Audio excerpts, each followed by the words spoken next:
está nas pessoas ou nos rituais. Na igreja de Roma, o que tinha, na época da Reforma, era o entendimento de que os líderes e os rituais tinham força em si mesmo. Então, por exemplo, a força dos sacramentos, né? Os sacramentos tinham força tão grande que eles temiam a não participar de certos sacramentos. Isso significa que a gente, como evangélico, deve desprezá-los? Não. Mas há um entendimento diferente de que não é o rito em si que tem poder. Ele é apenas meio da graça que Deus derrama sobre os seus. Então esse é um aspecto diferente. O rito, quando a gente é batizado, ou quando a gente participa da mesa do Senhor, que a gente chama de Santa Ceia, quando a gente participa disso, o que está acontecendo? Aquilo ali tem poder espiritual mágico? Não. Não é talismã de Jesus. Não, mas ele é uma cerimônia instituída pelo Salvador para servir de instrumento da graça que provém dele. O verdadeiro mediador da autoridade que abençoa é Jesus Cristo.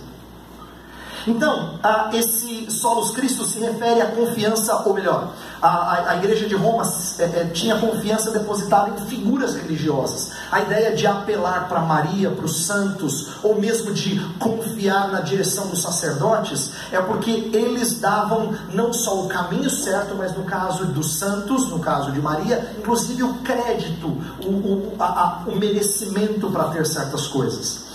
E essas figuras religiosas ganhavam o status de serem a verdade encarnada. A Reforma rompeu com isso, ela rompeu com o sacerdotalismo. Então, por exemplo, nós não precisamos mais de alguém intermediar nossa conversa com o Senhor. A gente pode ousadamente, depois de uma semana muito porca espiritualmente falando, ainda em nome de Jesus, chegar diante dele e falar assim: Senhor, o Senhor poderia me ouvir? Preciso falar contigo. Em nome de Jesus, o Senhor me ouviria? Eu preciso muito falar contigo. E não precisamos de intermediários. Então a Reforma rompe com isso e ela concede ao plebeu mais ralé, vamos dizer assim, mais baixo, baixo nível social, a oportunidade de ter audiência com o rei. Olha só, pela primeira vez eles se sentiram importantes de conversar com o próprio rei, porque o mediador da autoridade é Cristo.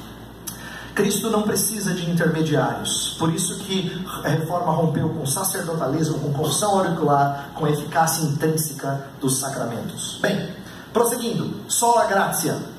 Sola gratia diz respeito ao crédito da autoridade, somente a graça. Então, por que a igreja tem autoridade? Porque ela recebeu isso. Ela não tem porque ela é crente. Não, ela tem porque ela graciosamente foi colocada como a proclamadora das verdades de Deus. Então veja só, o peso da autoridade não advém de uma mistura da obra de Cristo com a nossa cooperação. Essa é uma salvação sinergista, isto é, a salvação não acontece assim com Jesus Cristo faz a parte dele e a gente faz a nossa também. Jesus é uma bênção, 95% veio dele, não é assim. A Reforma Protestante nunca entendeu assim. Ela nunca achou que ela estava exaltando Jesus quando ela fala de Jesus como contribuindo a maior parte para a minha salvação, para o meu sucesso espiritual. Nunca foi assim. Isso sempre seria roubar a glória de Cristo. Então, por isso que ela sempre proclamou algo que a gente recebe graciosamente. Aí você vai dizer assim: mas pastor, eu ouço falar que Roma sempre pregou salvação pela graça também. É verdade. É verdade que ela prega a salvação pela graça, mas a maneira como ela descrevia a graça era uma graça que ativava obras em você. Então é uma graça derramada em você que faz com que você seja a pessoa que Deus quer que você seja. Então você se torna um crente digno de ser recebido por Deus. E enquanto que sermos salvos pela graça, no entendimento dos reformadores, era uma graça que atua em mim, mas em que eu não faço nada. O Lutero chamava essa graça de justiça passiva, isto é, sem a nossa participação. A gente recebe uma justiça sem a nossa participação. Não somos julgados baseado em justiça, mas em misericórdia. Presta atenção em como isso é importante. Como na igreja de Cristo, nós temos que tratar uns aos outros, não baseado em justiça, mas em misericórdia. Nós somos alvos de misericórdia, por isso que a bem-aventurança diz: bem-aventurados os misericordiosos. Não é só porque a gente alcançará misericórdia, essa é a principal razão dada no texto, mas porque a gente já foi alvo de misericórdia. Misericórdia faz parte do nosso passado e nos aguarda no futuro, então tem que fazer parte daquilo que a gente distribui no presente. Sermos misericordiosos não é um ato soberbo de quem se mostra bonzinho, é de quem entende o que é ser miserável, que trata outros miseráveis do jeito que foi tratado por Cristo. Isso é exercer misericórdia. Não é um ato de justiça social de quem faz bem à sociedade. É um ato de quem entende miséria. Miséria. Porque é miserável. E foi tratado pelo Rei de forma tão graciosa. Eu quero que você entenda isso. Quando a gente confronta alguém no erro, a gente não faz porque a gente é santo, certinho. Porque quando a gente pensa assim, a maioria de nós diz assim: ah, pastor, quem sou eu para confrontar fulano? Então você entendeu tudo errado a autoridade da igreja. Porque a autoridade da igreja não é baseada no seu desempenho, e sim na misericórdia que foi derramada a você, para que você fale ao irmão que está em pecado, para que saia dessa vida. Afinal de contas, você também é miserável e carente da graça de Deus. Entende? A autoridade que nós exercemos é uma autoridade graciosa. Isto é, nós não merecemos. É uma autoridade de quem não foi dado o distintivo de super crente, não, mas de quem reconhece que é falido. Sola fide, o quarto dos 5 solas, fala sobre um instrumento da autoridade. Então, um instrumento da autoridade. Onde é que está a autoridade aqui? O peso da autoridade de anunciar o Evangelho está numa justiça que não foi apropriada por nossas obras, mas pela fé. Apropriamos-nos dessa autoridade para sermos embaixadores de Cristo, não por sermos amigos do reino, mas por crermos no reino.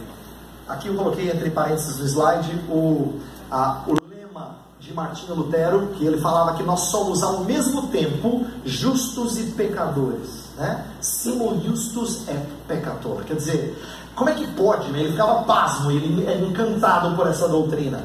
Eu vou falar dela amanhã. De como Deus trata a gente como justo, embora ao mesmo tempo nós sejamos injustos. E essa é a realidade da vida cristã. Nós somos tratados como justos, embora intrinsecamente sejamos injustos. Então perceba, quando a gente fala de sola fide, não significa que nós somos gente de muita fé. É o contrário. Fé não pode ser soberba. Fé é o reconhecimento de que nós somos espiritualmente falidos.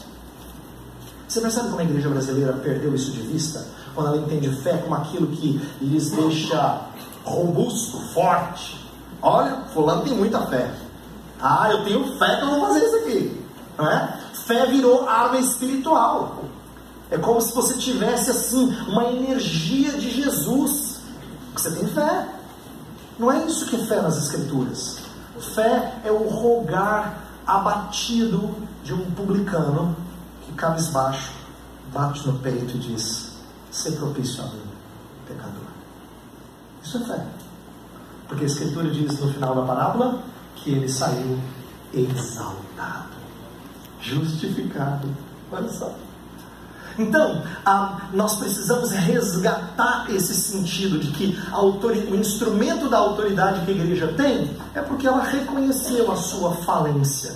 Ela reconheceu que ela é espiritualmente pobre. Por último, Soli Deo Gloria diz respeito ao propósito da autoridade. O propósito da autoridade. Então, para que nós temos essa autoridade? Somente para a glória de Deus. Soli Deo Gloria. Se os fiéis precisam do clero para ler a Bíblia, atenção, olha só, eu vou citar agora os outros solas que a gente acabou de resumir. Se os fiéis precisam do clero para ler a Bíblia, se Maria e os santos são venerados e os sacerdotes são despenseiros dos méritos aos fiéis, se cooperamos com Deus em nossa salvação, se as nossas obras são um dos meios de sermos considerados justos, então Deus não recebe toda a glória. Por isso que só lhe deu glória virou um dos lemas quando as pessoas descreviam o grande legado da reforma. As ideias acima são um outro evangelho que fere a glória do Altíssimo.